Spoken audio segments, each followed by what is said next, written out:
Message ਕੀ ਜਿਵੇਂ ਕਿ ਇੱਕ ਮਾਹੌਲ ਬਣਿਆ ਸੀ ਡਰ ਦਾ, ਉਹਦੇ ਬਾਵਜੂਦ ਵੀ ਚਲੋ ਵੀਜ਼ਾ ਮਿਲਿਆ। ਸੰਗਤ ਦਰਸ਼ਨਦਾਰੇ ਕਰਨ ਦੇ ਲਈ ਆਈ ਆ। ਤੇ ਸਾਡੇ ਜਿਹੜੇ ਤੁਹਾਡੇ ਇੱਥੇ ਪਾਕਿਸਤਾਨ ਦੇ ਸ਼ਰੀਫ ਸਾਹਿਬ ਨੇ, ਉਹਨਾਂ ਨੂੰ ਅਸੀਂ ਚਾਹੁੰਦੇ ਆ ਕਿ ਪੀਸ ਪ੍ਰਾਈਜ਼ ਨੋਬਲ ਨਾਲ ਸਨਮਾਨ ਕੀਤਾ ਜਾਵੇ, ਕਿਉਂਕਿ ਬਹੁਤ ਵੱਡਾ ਫੈਸਲਾ ਸੀ ਜਿਹੜਾ ਇਹਨਾਂ ਨੇ ਜੰਗ ਨੂੰ ਰੋਕਿਆ। ਹਰ ਇੱਕ ਦੇ ਅੰਦਰ ਦਹਿਸ਼ਤ ਦਾ ਮਾਹੌਲ ਸੀਗਾ, ਡਰ ਸੀਗਾ। ਵਾਪਸੀ ਜਿਹੜੀ ਹੈ ਕੁਝ ਨਹੀਂ ਦੇ ਪਾਈ। ਬਹੁਤ ਲੋਕਾਂ ਦੀ ਦਰਦੀ ਆ, ਉਹ ਤਾਂ ਇੰਨੇ ਵਿਰਾਗ ਦੇ ਵਿੱਚ ਵੀ ਆ ਜਾਂਦੇ ਆ ਕਿ ਸਾਡਾ ਸਭ ਕੁਝ ਇੱਧਰ ਆ। ਸਾਡਾ ਐਡਾ ਸਥਾਨ ਗੁਰੂ ਨਾਨਕ ਸਾਹਿਬ ਦਾ, ਸਾਡੇ ਜਿਹੜੇ ਬਜ਼ੁਰਗ ਸੀ ਇੱਥੋਂ ਦੇ ਸੀ, ਇੱਥੋਂ ਤੋਂ ਉੱਠ ਕੇ ਉੱਥੇ ਗਏ ਹੋਏ ਆ। ਇੱਕ ਉਮੀਦ ਲੈ ਕੇ ਗਏ ਸੀ ਕਿ ਚਲੋ ਕੁਝ ਦਿਨਾਂ ਦੀ ਖੇਡ ਹੋਣੀ ਆ, ਵਾਪਸ ਆ ਜਾਾਂਗੇ, ਪਰ ਲੋਕਾਂ ਨੂੰ ਪਤਾ ਨਹੀਂ ਸੀ ਕਿ ਅਸੀਂ ਨਹੀਂ ਵਾਪਸ ਆਉਣਾ। ਜਿਹੜੀ 70 ਸਾਲਾਂ ਦੀ ਸਾਡੀ ਕੀਤੀ ਅਰਦਾਸ ਸੀਗੀ, ਕੋਰੀਡੋਰ ਕਰਤਾਰਪੁਰ ਸਾਹਿਬ ਦਾ ਜਿਹੜਾ ਖੋਲਿਆ ਗਿਆ ਸੀਗਾ ਰਸਤਾ, ਤੇ ਉਹਨੂੰ ਬੰਦ ਕੀਤਾ, ਉਹ ਬੜੀ ਨਮੋਸ਼ੀ ਆ। ਤੇ ਨਾਮ ਹੈ ਭੁੱਲ ਗਿਆ ਤੁਹਾਡਾ? ਮਨਦੀਪ ਕੌਰ ਸੰਧੂ। ਮਨਦੀਪ ਕੌਰ ਸੰਧੂ। ਹਾਂਜੀ, ਸਭ ਠੀਕ ਹੈ? ਬਸ ਸਭ ਵਧੀਆ, ਖੈਰੀਅਤ ਆ। ਅਜੇ ਤੇ ਹੁਣ ਤੁਸੀਂ ਕੀ ਪੁੱਛੀਏ ਤੁਹਾਡੇ ਤੋਂ? ਕੱਲ ਹੀ ਆਏ ਹੋ, ਥੱਕੇ ਹੋਏ ਆਏ ਹੋ? ਨਹੀਂ, ਅਸੀਂ ਸਾਡੀ ਥਕਾਵਟ ਤਾਂ ਇੱਥੇ ਆ ਕੇ ਲੈ ਗਈ। ਇਹ ਜੀ ਮਨਦੀਪ ਕੌਰ ਜੀ, ਇਹਨਾਂ ਦਾ ਇੰਟਰਵਿਊ ਪੰਜਾਬੀ ਪ੍ਰਚਾਰ ਲਈ ਮੈਂ ਕੀਤਾ ਸੀ ਕੋਈ 2-3 ਸਾਲ ਪਹਿਲੇ, ਤੇ ਉਦੋਂ ਇਹ ਸ਼ਾਪਿੰਗ ਕਰ ਰਹੇ ਸਨ, ਉਦੋਂ ਅਸੀਂ ਬੈਠੇ ਸੀ ਤੇ ਬਹੁਤ ਸੋਹਣੀਆਂ ਗੱਲਾਂ ਇਹਨਾਂ ਨੇ ਕੀਤੀਆਂ ਸੀ। ਨਹੀਂ ਚਲੋ ਹੁਣ ਵੀ ਆਪਾਂ ਤਾਂ ਇਹੀ ਆ ਸਾਡੇ ਵੱਲੋਂ ਮੈਸੇਜ ਕੀ ਜਿਵੇਂ ਕਿ ਇੱਕ ਮਾਹੌਲ ਬਣਿਆ ਸੀ ਡਰ ਦਾ, ਉਹਦੇ ਬਾਵਜੂਦ ਵੀ ਚਲੋ ਵੀਜ਼ਾ ਮਿਲਿਆ। ਸੰਗਤ ਦਰਸ਼ਨਦਾਰੇ ਕਰਨ ਦੇ ਲਈ ਆਈ ਆ।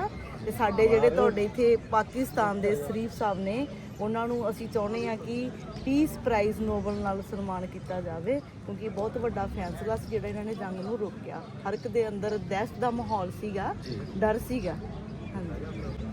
ਇਹ ਤੁਸੀਂ ਬੜੀ ਵੱਡੀ ਗੱਲ ਕਰ ਰਹੇ ਹੋ ਜੀ। ਬਿਲਕੁਲ ਸਾਨੂੰ ਜਿਹੜਾ ਅਮਨ ਦੀ ਗੱਲ ਕਰਦਾ, ਉਹਦੇ ਵਾਸਤੇ ਸਾਨੂੰ ਇਹ ਨੇਕ ਖਾਹਿਸ਼ਾਤ ਰੱਖਣੀਆਂ ਚਾਹੀਦੀਆਂ। ਅਮਨ ਸ਼ਾਂਤੀ ਦੀ ਗੱਲ ਮੌਜੂਦਾ ਇੱਕ ਹੋਰ ਵੀ ਜਿਹੜੇ ਇਸ ਖਿੱਤੇ ਦੇ ਵਿੱਚ ਅਸੀਂ ਤੇ ਵੀ ਕਹਿੰਦੇ ਆ ਕਿ ਇੰਡੀਆ ਪਾਕਿਸਤਾਨ ਦੇ ਜਿਹੜੇ ਤਾਲੁਕਾਤ ਉਹ ਵੀ ਚੰਗੇ ਹੋਣ। ਬਿਲਕੁਲ ਅਸੀਂ ਚਾਹੁੰਦੇ ਆ ਕਿ ਅਸੀਂ ਆਪਸ ਸਾਡਾ ਸ਼ੁਰੂ ਤੋਂ ਜਿਵੇਂ ਬਜ਼ੁਰਗਾਂ ਤੋਂ ਸੁਣਦੇ ਸੀ ਕਿ ਇੱਕ 9 ਤੇ ਮਾਸ ਦਾ ਰਿਸ਼ਤਾ ਵਾ, ਉਵੇਂ ਦਾ ਅਸੀਂ ਚਾਹੁੰਦੇ ਆ ਕਿ ਦੁਬਾਰਾ ਤੋਂ ਫਿਰ ਬਾਰਡਰ ਖੋਲੇ ਜਾਣ, ਵਪਾਰ ਹੋ ਸਕੇ, ਬੇਰੁਜ਼ਗਾਰੀ ਖਤਮ ਹੋ ਸਕੇ ਤੇ ਆਪਾਂ ਖੁੱਲਾ ਵਪਾਰ ਕਰ ਸਕੇ। ਜੇ ਗੁਜਰਾਤ ਤੋਂ ਖੁੱਲ ਸਕਦਾ, ਫਿਰ ਪੰਜਾਬ ਤੋਂ ਕਿਉਂ ਨਹੀਂ? ਇਹੀ ਤੇ ਗੱਲ ਹੈ ਨਾ ਕਿ ਵਾਘਾ ਬਾਰਡਰ ਨਹੀਂ ਖੁੱਲਦਾ। ਹਾਂਜੀ, ਇਹ ਵਾਘਾ ਖੁੱਲਣਾ ਚਾਹੀਦਾ। ਹਾਂਜੀ ਹਾਂ, ਦੂਸਰੀ ਸਾਈਡ ਤੋਂ ਕਿਤੇ ਕੋਈ ਖੁੱਲ ਜਾਂਦਾ ਤੇ ਦੋਨੋਂ ਸਾਈਡ ਤੇ ਹੀ ਪੰਜਾਬ ਹੈ, ਉਧਰ ਵੀ ਤੇ ਇੱਧਰ ਵੀ। ਬੇਰੁਜ਼ਗਾਰੀ ਖਤਮ ਹੋ ਸਕਦੀ ਹੈ ਨਾ, ਵਪਾਰ ਸਾਨੂੰ ਮਿਲ ਸਕਦਾ। ਕਿਵੇਂ ਕੋਈ ਹੈ ਸੋਚ ਉਸ ਸਾਈਡ ਤੇ ਇਹ ਕੋਈ ਨਫ਼ਰਤ ਘਟੇਗੀ? ਇਸ ਸਾਈਡ ਤੇ ਜਿਸ ਤਰੀਕੇ ਨਾਲ ਮੈਂ ਤੁਹਾਡੇ ਨਾਲ ਗੱਲ ਕਰ ਰਹੀ ਹਾਂ, ਉਸ ਸਾਈਡ ਤੇ ਵੀ ਕੋਈ ਲੋਕ ਗੱਲ ਕਰਦੇ ਨੇ ਕਿ ਨਹੀਂ ਚਾਹੁੰਦੇ ਵਾਪਸੀ ਜਿਹੜੀ ਹੈ ਕੁਝ ਨਹੀਂ ਦੇ ਪਾਈ। ਬਹੁਤ ਲੋਕਾਂ ਦੀ ਦਰਦੀ ਆ, ਉਹ ਤਾਂ ਇੰਨੇ ਵਿਰਾਗ ਦੇ ਵਿੱਚ ਵੀ ਆ ਜਾਂਦੇ ਆ ਕਿ ਸਾਡਾ ਸਭ ਕੁਝ ਇੱਧਰ ਆ। ਸਾਡਾ ਐਡਾ ਸਥਾਨ ਗੁਰੂ ਨਾਨਕ ਸਾਹਿਬ ਦਾ, ਸਾਡੇ ਜਿਹੜੇ ਬਜ਼ੁਰਗ ਸੀ ਇੱਥੋਂ ਦੇ ਸੀ, ਇੱਥੋਂ ਤੋਂ ਉੱਠ ਕੇ ਉੱਥੇ ਗਏ ਹੋਏ ਆ। ਇੱਕ ਉਮੀਦ ਲੈ ਕੇ ਗਏ ਸੀ ਕਿ ਚਲੋ ਕੁਝ ਦਿਨਾਂ ਦੀ ਖੇਡ ਹੋਣੀ ਆ, ਵਾਪਸ ਆ ਜਾਾਂਗੇ, ਪਰ ਲੋਕਾਂ ਨੂੰ ਪਤਾ ਨਹੀਂ ਸੀ ਕਿ ਅਸੀਂ ਨਹੀਂ ਵਾਪਸ ਆਉਣਾ। ਜਿਹੜੀ 70 ਸਾਲਾਂ ਦੀ ਸਾਡੀ ਕੀਤੀ ਅਰਦਾਸ ਸੀਗੀ, ਕੋਰੀਡੋਰ ਕਰਤਾਰਪੁਰ ਸਾਹਿਬ ਦਾ ਜਿਹੜਾ ਖੋਲਿਆ ਗਿਆ ਸੀਗਾ ਰਸਤਾ, ਤੇ ਉਹਨੂੰ ਬੰਦ ਕੀਤਾ, ਉਹ ਬੜੀ ਨਮੋਸ਼ੀ ਆ। ਕਿਉਂਕਿ ਆ ਵਿਸਾਖੀ ਦਾ ਦਿਹਾੜਾ ਸੀ, ਸੰਗਤ ਦਰਸ਼ਨਦਾਰੇ ਕਰਦੀ। ਹਾਂਜੀ, ਇਹ ਵੀ ਖੁੱਲਣਾ ਚਾਹੀਦਾ। ਹਾਂ ਬਿਲਕੁਲ, ਜਿਹੜੇ ਇੱਕ ਕੋਈ ਖੁੱਲੇ ਦਰ ਹਨ, ਉਹਨਾਂ ਨੂੰ ਬਜਾਏ ਕਿ ਹੋਰ ਦਰ ਖੋਲੇ ਜਾਣ, ਪਹਿਲੇ ਵਾਲਿਆਂ ਨੂੰ ਬੰਦ ਨਹੀਂ ਕਰਨਾ ਚਾਹੀਦਾ। ਅਸੀਂ ਤਾਂ ਕਹਿੰਦੇ ਆ ਜਿਵੇਂ ਹੁਣ ਤੁਹਾਡੇ ਵੀ ਇਧਰੋਂ ਸੰਗਤ ਦੀ ਚਾਹ ਆਉਣਾ ਹੁੰਦੀ, ਅੰਦਰੋਂ ਭਾਵਨਾਵਾਂ ਹੁੰਦੀਆਂ ਵੀ ਦਰਬਾਰ ਸਾਹਿਬ ਗੋਲਡਨ ਟੈਂਪਲ ਜਾਣਦੀਆਂ, ਇਹਨਾਂ ਨੂੰ ਵੀ ਸਾਡੀ ਸਰਕਾਰ ਅਸੀਂ ਚਾਹੁੰਦੇ ਵੀਜ਼ੇ ਦੇਣ, ਦਰਸ਼ਨਦਾਰੇ ਤੁਸੀਂ ਵੀ ਕਰ ਸਕੋ। ਤੁਹਾਡੇ ਪਿੰਡ ਵੀ ਨੇ ਉਧਰ, ਤੁਹਾਡੇ ਆਪਣੇ ਚਲੋ ਪਰਿਵਾਰ ਵੀ ਨੇ। ਥੋੜਾ ਅਸੀਂ ਤੇ ਇਹ ਚਾਹੁੰਦੇ ਆ ਕਿ ਜਿਹੜੀਆਂ ਇੱਕ ਮਜ਼ਹਬੀ ਬੁਨਿਆਦਾਂ ਹਨ ਨਾ, ਰਿਲੀਜੀਅਸ ਥਾਵਾਂ, ਇਹਨਾਂ ਤੋਂ ਹਟ ਕੇ ਜਿੱਥੇ ਕੋਈ ਲੋਕ ਜੰਮੇ ਜਾਏ ਨੇ, ਜਾਣਾ ਚਾਹੁੰਦੇ ਨੇ, ਤੇ ਉਹਨਾਂ ਨੂੰ ਜਾਣ ਦਿੱਤਾ ਜਾਵੇ। ਬਿਲਕੁਲ ਜਾਂਦੇ ਨੇ, ਲੋਕੀ ਚਾਹੁੰਦੇ ਨੇ। ਦੇਖੋ ਜੀ, ਇਧਰ ਆਪਣੇ ਦੋਨਾਂ ਮੁਲਕਾਂ ਦਾ ਕੋਈ ਨਹੀਂ, ਬਹੁਤ ਪਿਆਰ ਸਤਿਕਾਰ ਆ, ਕੋਈ ਨਫ਼ਰਤ ਨਹੀਂ ਐਵੇਂ ਦੀ, ਕੋਈ ਵਧੀਆ ਸਤਿਕਾਰ ਕਰਦੇ ਆ। ਸਾਡਾ ਮਨ ਕਰਦਾ ਤੁਸੀਂ ਸਾਨੂੰ ਸਤਿਕਾਰ ਦਿੰਨੇ, ਪਿਆਰ ਮੁਹੱਬਤ ਦਿੰਨੇ, ਬਾਰ-ਬਾਰ ਅਸੀਂ ਤਾਂ ਹੀ ਆਉਣੇ ਆ। ਬਿਲਕੁਲ ਬਿਲਕੁਲ ਇਹੀ ਗੱਲ ਹੈ। ਤੁਹਾਡਾ ਜਿੱਥੇ ਕੋਈ ਉਹ ਗੱਲ ਅੱਗੇ ਮਿਲੇਗੀ ਨਹੀਂ, ਸਿੱਧੇ ਮੱਥੇ ਤੁਹਾਡੇ ਨਾਲ ਕੋਈ ਗੱਲ ਹੀ ਨਹੀਂ ਕਰੇਗਾ। ਜੇ ਤੁਸੀਂ ਸਾਨੂੰ ਉਥੋਂ ਵਧੀਆ ਨਾ ਕਿ ਨਾ ਸਨਮਾਨ ਕਰੋਗੇ, ਸਾਨੂੰ ਨਾ ਤੁਸੀਂ ਜਿਵੇਂ ਰੁੱਖਾਪਣ ਸਾਡੇ ਨਾਲ ਦਿਖਾਓਗੇ, ਅਸੀਂ ਦੁਬਾਰਾ ਕਦੋਂ ਮੁੜ ਕੇ ਆਵਾਂਗੇ? 7ਵੀਂ ਵਾਰ ਤਾਂ ਮੈਂ ਹੀ ਆ ਗਈ ਆ। ਜੇ ਮੈਨੂੰ ਚੰਗਾ ਲੱਗਦਾ ਤੇ ਮੈਂ ਬਾਰ-ਬਾਰ ਆ ਰਹੀ ਆ।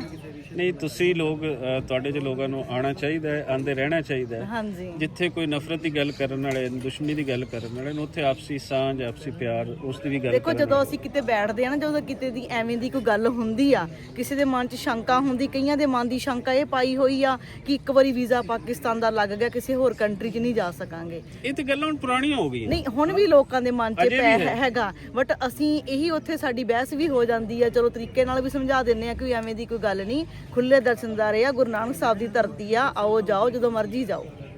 ਹਾਂਜੀ, ਐਵੇਂ ਦੀ ਕੋਈ ਗੱਲ ਨਹੀਂ ਹੈ। ਬਹੁਤ ਸੋਹਣੀ ਗੱਲ ਜੀ, ਔਰ ਹਮੇਸ਼ਾ ਤੁਸੀਂ ਸੋਹਣੀ ਗੱਲ ਕਰਦੇ ਹੋ। ਚਲੋ ਸਾਡੀ ਤਾਂ ਇਹ ਅਰਦਾਸ ਆ ਗੁਰੂ ਨਾਨਕ ਸਾਹਿਬ ਦੇ ਅੱਗੇ ਕਿ ਪੂਰੇ ਲਾਂਘੇ ਖੁੱਲ ਜਾਣ, ਖੁੱਲੇ ਦਰਸ਼ਨਦਾਰੇ ਹੋ ਸਕਣ, ਤੁਸੀਂ ਆਪਣੇ ਉਧਰ ਭਾਈਚਾਰੇ ਨੂੰ, ਆਪਣੇ ਜੋ ਤੁਹਾਡੇ ਸਥਾਨ ਨੇ ਤੁਸੀਂ ਜਾ ਸਕੋ, ਸਾਡੇ ਵੀ ਜਿਹੜੇ ਵਿਛੜੇ ਧਾਮ ਆ ਸਾਨੂੰ ਮਿਲ ਜਾਣ।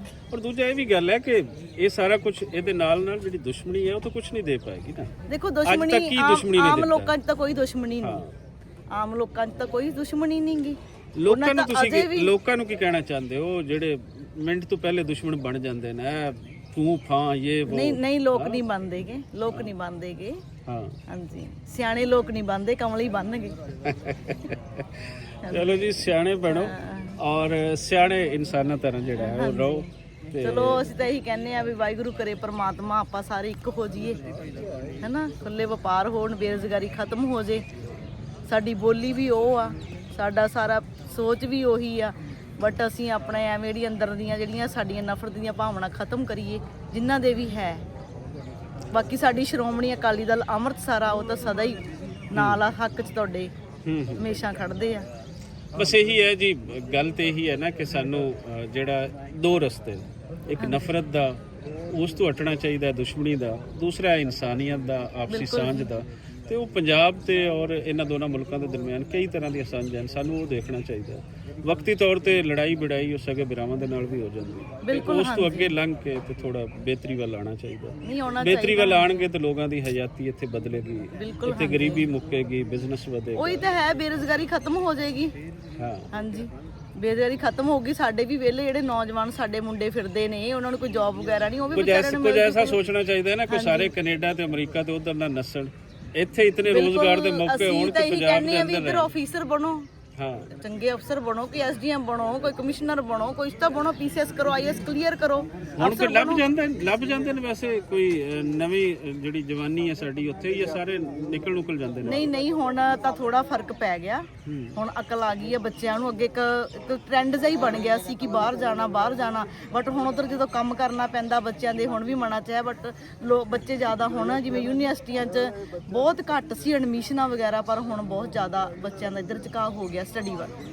ਬਹੁਤ ਸੋਹਣੀ ਗੱਲ ਹੈ ਜੀ, ਆਪਣੀ ਧਰਤੀ ਦੇ ਅੰਦਰ ਜੇ ਰੋਜ਼ਗਾਰ ਦੇ ਮੌਕੇ ਹੋਣ, ਬਿਲਕੁਲ ਆਪਣੇ ਘਰ ਦੇ ਅੰਦਰ ਹੋਣ ਤੇ ਆਪਣਾ ਘਰ ਵਸਾਉਣਾ ਚਾਹੀਦਾ ਬਜਾਏ ਕਿ ਪਰਾਏ ਦੇਸ਼ ਵਿੱਚ। ਚੰਗੇ ਆਫੀਸਰ ਬਣਨ ਬੱਚੇ, ਸਾਨੂੰ ਲੋੜ ਵੀ ਹੈ ਚੰਗੇ ਅਫਸਰਾਂ ਦੀ, ਚੰਗੀ ਐਜੂਕੇਸ਼ਨ ਲੈਣ ਆਪਣੀ, ਬਜਾਏ ਕਿ ਬਾਕੀ ਆਸੇ-ਪਾਸੇ ਆ ਕੇ ਪੰਜਾਬ ਦੇ ਅੰਦਰ ਉਹ ਬੈਠਣ। ਫਿਰ ਕੱਲ ਨੂੰ ਡੈਮੋਗ੍ਰਾਫੀ ਬਦਲੇ, ਕੱਲ ਨੂੰ ਜਿਤਨੀ ਸੈਂਸਸ ਹੋਏ ਉਹਦੇ ਅੰਦਰ ਪੰਜਾਬੀ 20% ਰਹਿ ਜਾਣ, ਬਾਕੀ ਕੌਮਾਂ ਤੇ 80%। ਚਲੋ ਅਸੀਂ ਤਾਂ ਆਪਣੀ ਸੋਚ ਲੈ ਕੇ ਬੈਠੇ, ਪਰ ਸਾਡੀ ਜਿਹੜੀ ਆਉਣ ਵਾਲੀ ਜਨਰੇਸ਼ਨ ਆ ਉਹੀ ਸੋਚ ਉਹਨਾਂ ਦੀ ਹੋਵੇ ਤਾਂ ਚੰਗੀ ਗੱਲ ਹੋਵੇਗੀ। ਰੱਬ ਕਰੇ ਜੀ ਹਾਲਾਤ ਦੀ ਬਿਹਤਰੀ ਤੇ ਨਾਲ ਹੀ ਹੈ ਨਾ, ਸੋਚ ਤੇ ਪੋਲੀਟੀਕਲੀ ਔਰ ਇਕਨੋਮਿਕਲੀ ਜਿਤਨੇ ਵੀ ਹਾਲਾਤ ਉੱਥੇ ਸਟੇਬਲ ਹੋਣਗੇ ਉਸ ਦੇ ਨਾਲ ਹੀ ਬਿਹਤਰ। ਬਿਲਕੁਲ, ਬਹੁਤ ਸ਼ੁਕਰੀਆ, ਦਿਲੀ ਧੰਨਵਾਦ। ਸਤਿ ਸ਼੍ਰੀ ਅਕਾਲ, ਥੈਂਕ ਯੂ ਸੋ ਮਚ।